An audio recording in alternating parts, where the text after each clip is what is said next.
सभी स्टूडेंट्स को नमस्कार और एक बार फिर से आप सभी का स्वागत है साइंस सरल पर। जैसे कि हम लोगों ने प्रीवियस वीडियो में डिस्कस किया था कोल और पेट्रोलियम के बारे में, आज हम उसी टॉपिक का एक नेक्स्ट पार्ट, एक नेक्स्ट सेगमेंट जो है वो कंप्लीट करने वाले हैं, जिसका नाम है products of petroleum. So let's begin with the first slide. We can extract many products from petroleum. जैसे कि हम सभी जानते हैं पेट्रोलियम जो है वो एक मल्टीपर्पज़ फ्यूल है, इससे हम कई सारी चीज़ों को एक्सट्रैक्ट कर सकते हैं, जिसमें से सबसे पहला जो है वो है डीजल।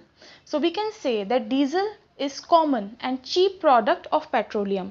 सबसे ज़्यादा कॉमनली यूज़ होने वाला और चीप प्रोडक्ट है पेट्रोलियम का।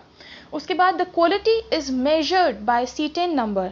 This point is very important for MCQs। ये डायरेक्टली पूछ लिया जाता है कि जो डीजल की क्वालिटी है उसको हम किस नंबर से या किस यूनिट से मेजर करते हैं, तो इसका आंसर होना चाहिए C10 नंबर। जैसे कि पेट्रोल को हम ऑक्टेन नंबर से मेजर करते हैं, उसी तरीके से डीजल की क्वालिटी को हम C10 नंबर से रिप्रेजेंट करते हैं। उसके बाद एक इम्पॉर्टेंट पॉइंट और आता है यहाँ पर कि डीजल जो है वो एक पॉल्यूटेंट भी है, तो वो क्या पॉल्यूशन जो है वो किस तरीके से क्रिएट करता है ये भी पूछ लिया जाता है हमसे। तो मैं इसको थोड़ा सा यहाँ पे हाईलाइट कर देती हूँ। Sulphur dioxide and nitrous oxide released by diesel in the atmosphere. ये दोनों ही पॉल्यूटेंट्स हैं, जिसमें सल्फर डाइऑक्साइड को आप SO2 लिखते हैं और नाइट्रस ऑक्साइड का जो फॉर्मूला होता है वो होता है NO2। तो आई होप आपको ये पॉइंट क्लियर हुआ होगा। नेक्स्ट स्लाइड की तरफ मूव करते हैं। केरोसिन ऑयल, ये भी पेट्रोलियम का एक चीप प्रोडक्ट है जो कि हाउस होल्ड वर्क्स में ज़्यादा यूज़ किया जाता है, जैसे कि इसे हम मिट्टी का तेल भी कहते हैं। सो इसका एक इम्पॉर्टेंट इंडस्ट्रियल पर्पस का यूज़ भी है, वो है AFT, एविएशन टर्बिनल फ्यूल। इसको AFT बोला गया, या फिर इसको ऐसे भी बोल सकते हैं the aviation fuel of turbine. ये टर्बाइन कहाँ से आता है? टर्बाइन जो है फ्रेंड्स वो एक हेलीकॉप्टर में यूज़ होने वाला एक मैकेनिज्म है। ठीक, तो हम कह सकते हैं हेलीकॉप्टर के फ्यूल की तरह हम केरोसिन ऑयल का यूज़ करते हैं, बट इसकी क्वालिटी थोड़ी अच्छी होती है। ठीक, तो आप ये एक AFT वाला पॉइंट यहाँ पर याद रखिएगा, यही इसमें इंपॉर्टेंट है। उसके बाद है नेक्स्ट LPG। हम सभी जानते हैं इसका फुल फॉर्म होता है लिक्विड पेट्रोलियम गैस, जिसको हम अपने हाउस होल्ड वर्क्स में सिलेंडर्स में यूज़ करते हैं इसे। अच्छा, गैस जो है वो एक इम्पॉर्टेंट पॉइंट यहाँ पर आप देख लीजिए, कोई भी गैस को लिक्विडिफाई जब किया जाता है तो उसके लिए हमें हाई प्रेशर और हाई टेम्परेचर चाहिए होता है। तो हाई प्रेशर यहाँ पर ज़रूरी होता है, और उसके अलावा मैं हाई का साइन इस तरह से बना रही हूँ, हाई टेम्परेचर। ये दो कंडीशंस हैं किसी भी गैस को लिक्विडिफाई करने के लिए, तो आई होप ये आप ध्यान रखेंगे। उसके बाद जो क्वेश्चन हमसे डायरेक्ट पूछा जाता है वो ये है कि पेट्रोलियम गैस का मेन कंपाउंड क्या है, मेन चीज़ क्या है जो इसके अंदर होती है, तो वो है ब्यूटेन। आप ध्यान रखिएगा, ऑप्शन में अगर आपको ब्यूटेन मिलता है तो ब्यूटेन लगा के आइए, अगर ब्यूटेन नहीं मिलता, आइसोब्यूटेन मिलता है तो आप वो लगा के आइए। वैसे जहाँ तक है आपको ब्यूटेन ऑप्शन में मिल जाएगा, तो हम इसको ओवरऑल याद करेंगे कि ब्यूटेन, आइसोब्यूटेन और प्रोपेन, ये तीन चीज़ें हैं जिनसे लिक्विड पेट्रोलियम गैस बनती है। ये डायरेक्ट MCQ का क्वेश्चन है, तो आप इसे ध्यान रखेंगे। उसके अलावा एक बहुत ही इंपॉर्टेंट चीज़, जब भी गैस लीक होती है तो हमें अजीब सी स्मेल आती है और हमें पता चल जाता है कि हमने नॉब को खुला छोड़ दिया है या लीकेज है। ऐसे कैसे होता है?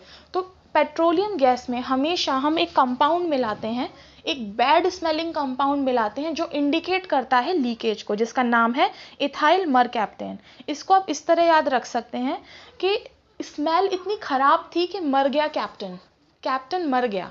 तो इस तरीके से आप याद रख सकते हैं इसको, एक छोटा सा ट्रिक था। तो इथाइल मरकैप्टेन या फिर आपको थायोइथेनॉल भी कहीं जगह लिखा हुआ मिल जाएगा, ये दोनों ही सेम चीज़ है, तो आप कंफ्यूज ना हो। पेट्रोलियम में से ये क्वेश्चन काफ़ी बनता है, एक तो ब्यूटेन वाला और एक इथाइल मरकैप्टेन वाला। I hope is it clear to you. The next slide is petroleum ether.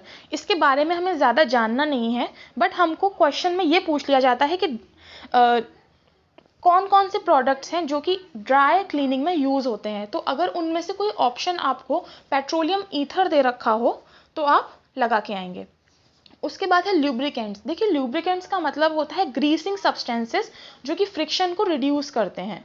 तो लुब्रिकेंट्स भी कई तरीके के हैं जो कि पेट्रोलियम से बनते हैं, पर इसमें एक पॉइंट ये है कि जितने भी लुब्रिकेंट्स हैं वो सभी लिक्विड होते हैं, ठीक, ग्रीसी सब्सटेंसेस होते हैं, but graphite is the only lubricant which is solid.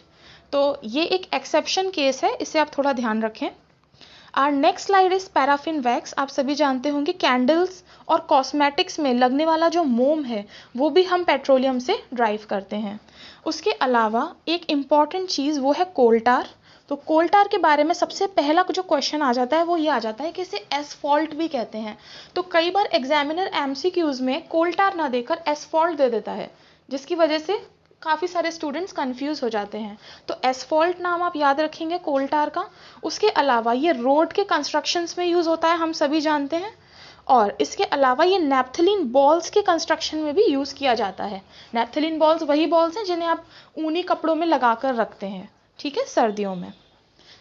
Next step is, अच्छा सबसे इम्पॉर्टेंट चीज़ मैं यहाँ पर आपको बता दूँ कि हमने ये जो टॉपिक लिया है पेट्रोलियम वाला, इसके अलावा भी कई सारे ऐसे फ्यूल्स हैं जो हम डेली लाइफ में यूज़ कर रहे हैं।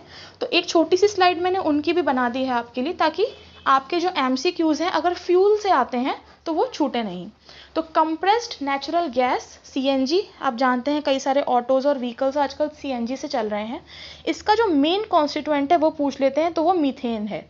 जैसे कि एलपीजी का ब्यूटेन था और आइसोब्यूटेन था, उसी तरीके से सीएनजी का जो है वो मीथेन है। इसका फॉर्मूला होता है CH4। गोबर गैस को बायोगैस भी कहते हैं, और जो इंडिया में जो फर्स्ट प्लांट था गोबर गैस का वो मिस्टर देसाई ने लगाया था, SV देसाई। इनका नाम पूछ लिया जाता है, तो आप इसको थोड़ा ध्यान रखें।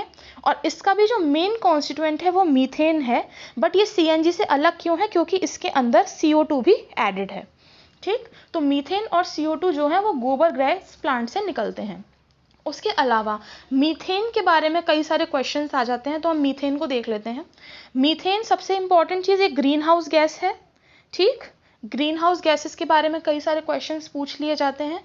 उसके अलावा मीथेन को हम नेचुरल गैस भी कहते हैं, ठीक, नेचुरल गैस भी इसका दूसरा नाम है।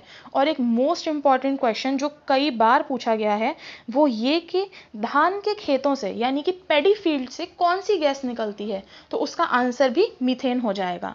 मीथेन जो है वो मार्शी एरियाज़ की भी गैस है, यानी कि दलदली इलाकों से भी मीथेन गैस निकलती है। तो आई होप ये वीडियो आपको हेल्पफुल होगा आपके एमसीक्यूज़ को टैकल करने के लिए, और एक छोटी सी समरी है ये पूरी पेट्रोलियम की, तो आई होप आपको क्लियर हुआ होगा। आप रिवीजन में इस वीडियो को देख सकते हैं। उसके अलावा जैसे कि आप सभी जानते हैं कि कोरोना इस टाइम काफ़ी अपनी पीक पर है, तो I am trying to spread this message with the help of this video कि आप सभी घर पर रहें और अपनी तैयारी को और शार्पन करते रहें।